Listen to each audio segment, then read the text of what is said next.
channel. If you're new here, welcome. So today I'm going to be showing you how you can achieve this glam Joker look from Joker. This is honestly such an easy Halloween look. It doesn't take you too long, and honestly you can go either way with it. You can go completely film accurate, you can go more glam inspired, you can just play around with it as much as you like. If you're not already, make sure that you're subscribed to my YouTube channel because I like to think of my channel as Halloween year round. I have plenty of makeup tutorials to choose from if you are looking for more inspiration for your Halloween characters. So anyways, with that being said, if you guys are interested in seeing how you can achieve this Joker makeup look, then just keep watching.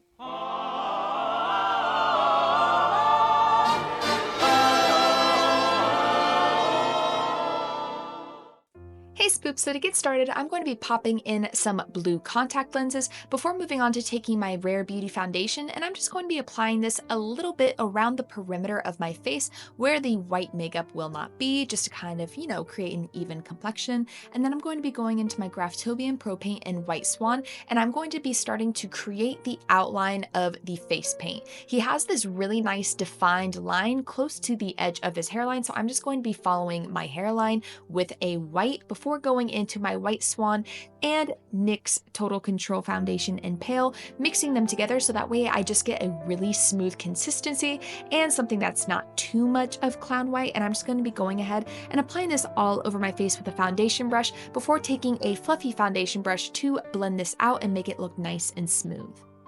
Next, I'm going to be setting this by just taking some baby powder, and I'm going to be puffing that all over my face before going in to my Mehron Deep Sea body paint, and I'm going to be starting to create the outline of the triangles on his eyes. I'm going to be creating a pretty universal shape of a triangle on the top eyebrow, and then on the bottom, I'm actually going to be creating one triangle that's going to be smaller on one eye than the other, and then I'm just going to be making sure to sharpen up those lines to make sure that they look nice and pointy. And then I'm going to be filling in my eyelid with some of that white body paint and just quickly setting that with some baby powder. I'm then going to be going into my Be Perfect Carnival XL palette, taking the color Make Waves. I'm going to be applying this to the outlined area of the triangle and blending it inwards. Not only is this going to help set the body paint, but it's also going to make the color more pigmented. Then I want to add some more dimension, so I'm going to be taking the color Mood and doing the same thing by starting off by applying it on the outline of the triangle and softly blending it inwards, just so we get a little bit of the darker color on the outside and have it fade towards a little bit of a lighter blue in the middle. I just like the way this looks. I think it helps make the eyeshadow pop a little bit. And then I'm going to be going into my ColourPop Baroque palette, taking this light gray color and just going ahead and lightly applying that to the crease of my eyelids, and then taking this really pretty shimmery gray and doing the exact same thing. I don't want to be adding too much eye makeup, but I do want to help define my socket a little bit more. I'm then going to be going into my Pixie Endless Silky Eye Pencil, and I'm just going to be tightlining my lower waterline and just taking a brush to help blend that out a little bit before going into my Anastasia Beverly Hills Liquid Black Eyeliner and just creating a nice simple wing on my upper eyelid.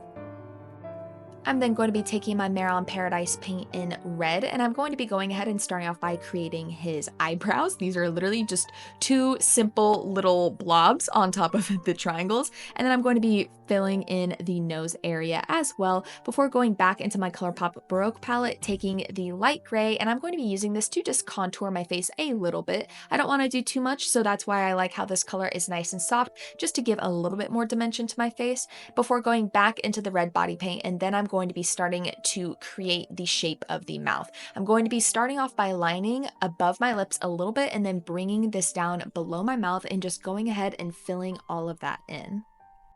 I'm then going to be prepping my eyelashes by curling them before going into my L'Oreal Voluminous Lash Paradise Mascara, sweeping this through my eyelashes, and then I'm going to be adding a little bit of black eyeshadow around the perimeter of my nose and my eyebrows, once again, just to help give a little bit more dimension.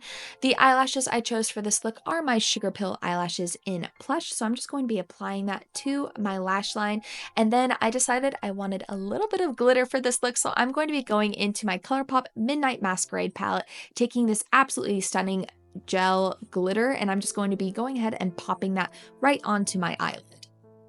Next, we're going to be moving on to hair. I'm going to be taking my got2b glued spiking gel, and I'm just going to be going ahead and sweeping this through my hairline before making sure to go ahead and brush that backwards. We want to kind of create that nice slick back look. So this is really going to help just give that structure to the hair. And then for the hairline, I'm going to be taking my Graftobian Pro Paint in Mantis Green, and I'm just going to be going ahead and applying that right around my hairline just because I can be very precise with this on the brush. And then for the rest of my hair, I'm going to be taking my Punky Color hairspray in green and just going ahead and spraying that on all of the hair that is going to be visible. Of course, if I was going out with this makeup, I would be applying it to all of my hair, but for this video, I just went ahead and applied it to the very front pieces. And that is my completed Joker hair and makeup tutorial. Thank you guys so much for watching. I really hope you enjoyed. Leave a comment down below what you'd like to see next. Don't forget to give this video a big thumbs up if you enjoyed it, and subscribe to my channel if you want to see more of my videos. And with all of that being said, I will see you guys in the next one. Bye!